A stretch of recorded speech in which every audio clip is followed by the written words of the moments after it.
Barak Yahuah, Barak Yahuah, Barak Yahuah. Shalom, peace and blessings and barakut to you and your entire house. Shalom, my name is Miriam.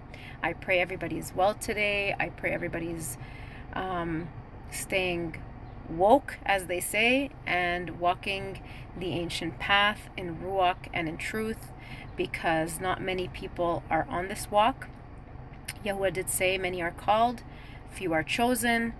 It is not a walk for everybody. A lot of people that, at least that I know, that have walked, got to know Yahuah, a lot of them have gone astray. So that breaks my heart, because I was not expecting that at all. So I want to address the topic to you about adultery today. A topic that I don't think a lot of people truly understand. I think they just have a religious understanding, so they ignorantly do things, and it's foolish, because a lot of people, Yahuah did say, my people are going to perish for lack of knowledge. They don't understand, and we must have correct understanding of the Torah, because if we have correct understanding, we can obey correctly, and if we obey correctly, we can produce the requisite, the bountiful fruit that leads to everlasting life. And a lot of people don't understand correctly, thus they can't produce that fruit, and they can't obey correctly because they don't have correct understanding. So sadly, I do want to speak to you on the topic of adultery, and a lot of people do return back to their husbands, or their husbands return back to their wives. It's just a common theme in the house of Yashral. I'm not speaking about the nations, because I have nothing to do with the nations. We are to rightly rule amongst our people, and I'm just here to speak truth. I'm here to speak what thus says Yahuah. If anybody has eyes to see, ears to hear, and a heart to understand, and they have the ruach of discernment, they will see that I am speaking the truth, and this is Yahuah's Torah, and we must be walking as he walks. As he is, we also ought to be.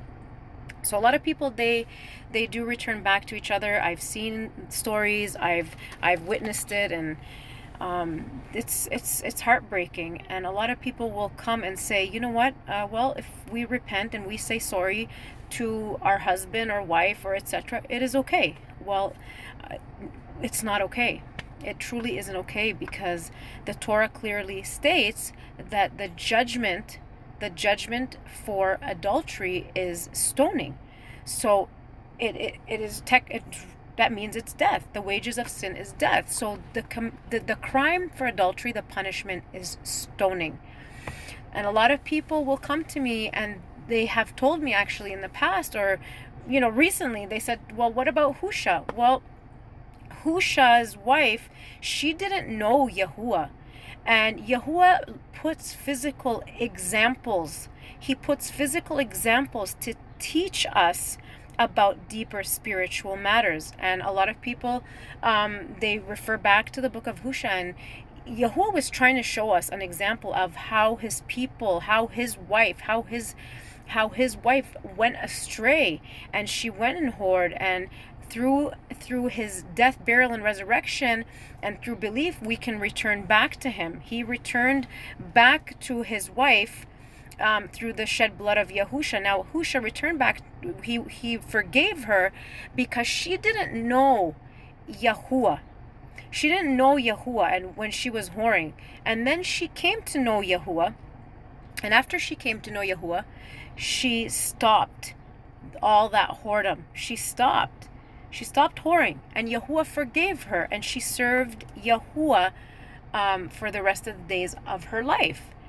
So we cannot come into this truth and then return back to sin. Had she been married and knew Yahuah and went and did whoredom, then it would have been worse for her. It would have been probably the judgment of death, because she knew Yahuah, but she was a heathen. She didn't know Yahuah. And then a lot of people will refer to the book of Mary Magdalene, Maryam al-Magdalene. Well, Maryam al-Magdalene, she she was delivered by favor. You know, this story is so beautiful. You know, those Pharisees, they wanted to stone her. They wanted to stone her, and the Torah states that you need, by the mouth of 2 or more witnesses, let every matter be established. And there was not 2 more or more witnesses to confirm this matter. And also that she didn't have the man there. The man wasn't there also, so they couldn't do anything about it, as the Torah does state that the man and the woman both have to be there. So the Pharisees were actually trying to trap Yahusha, and he, being the living Torah, he knew what they were doing.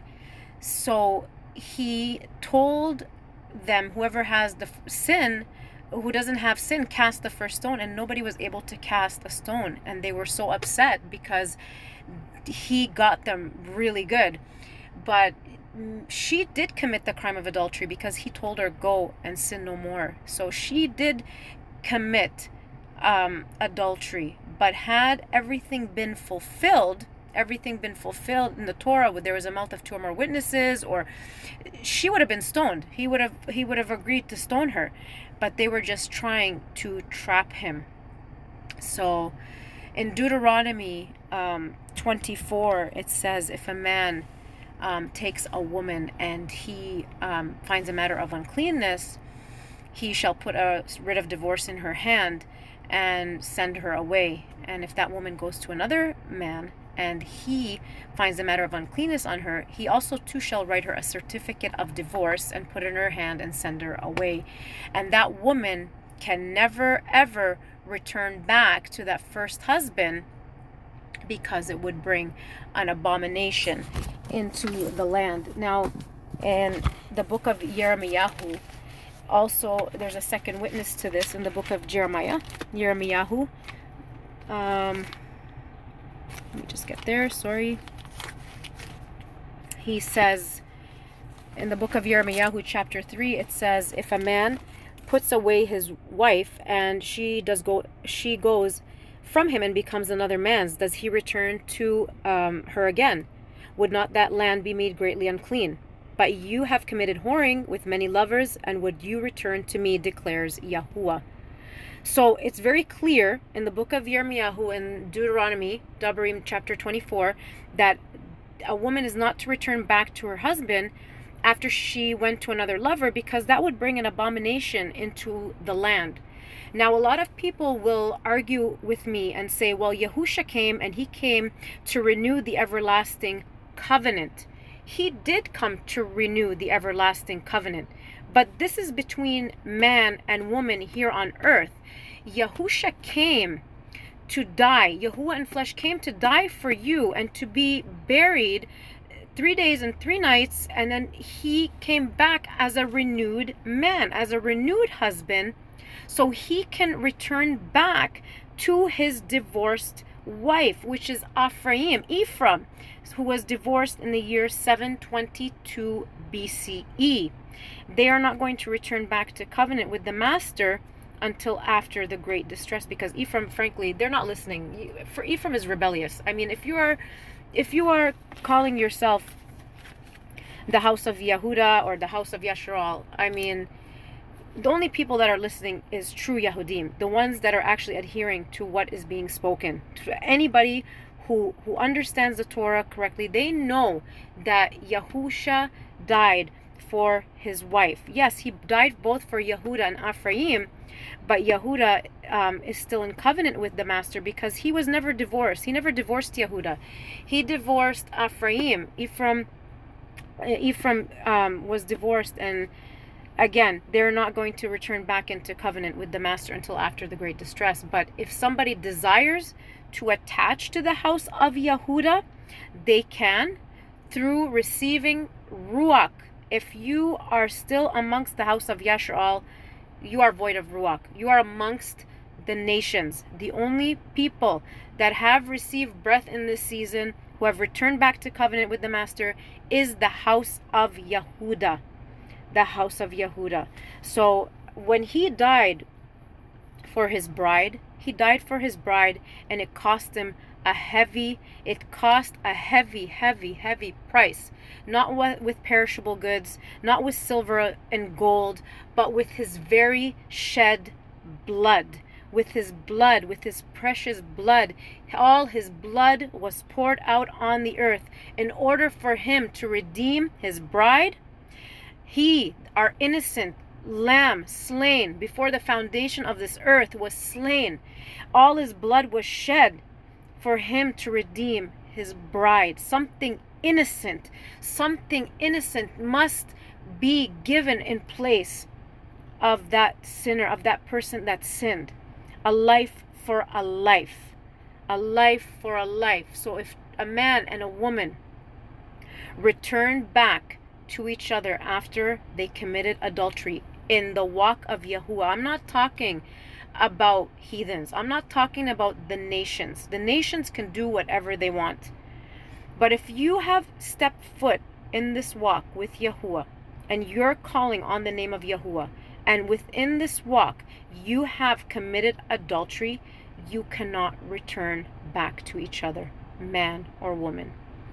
But I want to make a point that if you were part of the nations and you teshubad, you repented, and then you came into Yahuah and you have repented and you never committed adultery or anything like that again, you can return back to each other, because Yahuah said, if any man be in Mashiach, he's a new creature, all things have passed away. We are not Christians. So it has to be a life for a life. Your husband didn't die for you, wife. He didn't die for you the way Yahusha died for his bride. He didn't die for you, so you cannot return back to him. There's no life for life. The wages of sin is death. I would like to just speak in Rome, and I'm not saying, so if your husband dies, I'm not saying you go kill him, and that's okay, that's it. No, that's not what we're talking about.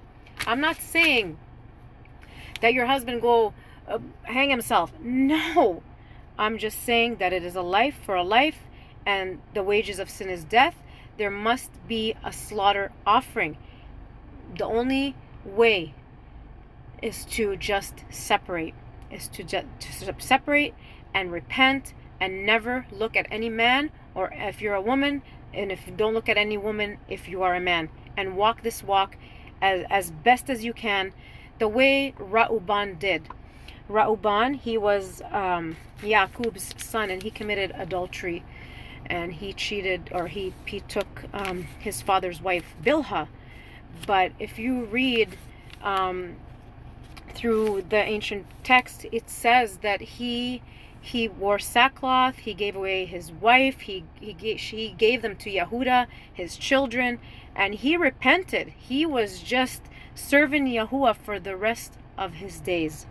So I just want to read Romans chapter 7, verses 1 to 4 through what I was speaking right now. It says, Romans chapter 7, 1 to 4. Or do you not know, brothers, for I speak to those knowing the Torah, that the Torah rules over a man as long as he lives?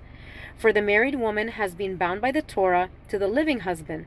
But if her husband dies, she is released from the Torah concerning her husband. So it says, but if her husband dies, she is released from the Torah concerning her husband. So then, while her husband lives, she shall be called an adulteress if she become another man's.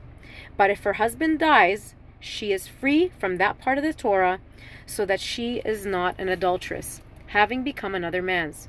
So, my brothers, you also were put to death to the Torah through the body of Mashiach, for you too become another's, the one who was raised from the dead, and we should bear fruit to Elohim. We cannot return back if you have committed adultery in this walk. This walk is not a walk for everyone, and not many are going to understand. And it is okay if you get upset, but you know what? At the end, I'm not your judge. On Judgment Day, there's no more compassion. Compassion runs out on that day. You have an opportunity to teshuba now, to return back and return back to our Master, so he can fill you with his breath, because without breath, without the living bread, without the laham shamayim, without the ruach hakadosh, we are dead. We are dead, lifeless, stinky things. We are We're counted amongst the living dead if we do not receive breath in this life. There's only few in this season that have received his breath. Everyone else is going to be left for the hour of trial, which is soon to come upon this earth. There's only 144,000 worldwide, and those who are attached, who understand what is being spoken, who understand that we must walk in ruach and in truth, and teshubah from every unclean matter, every matter of wickedness, and not live by the flesh. Flesh is bondage. Flesh is wicked. This flesh is disgusting. It is wicked. It has nothing to do with Yahuah, and it is going back to where it came from. He paid a price for our soul. He paid a heavy, heavy price for our souls. So I just want to end this off in Hebrews, book of Hebrews, chapter 10. And I'm going to close this off. He says in Hebrews chapter 10, verse 26.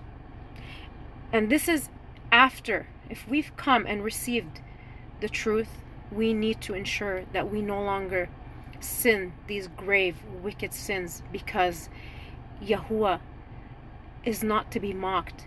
If we are sinning, every time we sin against him, we are profaning the name of Yahuah. We are profaning his Kadush name.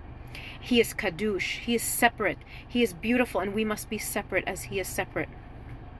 He says, for if we sin purposely after we have received the knowledge of the truth, there no longer remains a slaughter offering for sins. I'm going to read this again. For if we sin purposely after we have received the knowledge of the truth, there no longer remains a slaughter offering for sin, but some fearsome anticipation of judgment and a fierce fire which is about to consume the opponents. Anyone who has disregarded the Torah of Musa dies without compassion on the witness of 2 or 3 witnesses. We better ensure that we are walking right. Yahuah is Kadush, and we must be Kadush in this season. We must be Kadush. He is Kadush. Yahuah barak you and guard you. Yahuah make his face shine upon you and show favor unto you. Yahuah lift up his face upon you and give you shalom. Thus you shall put my name on the children of Yasharal, and I myself shall barak them. So be it, so be it, so be it. Shalom.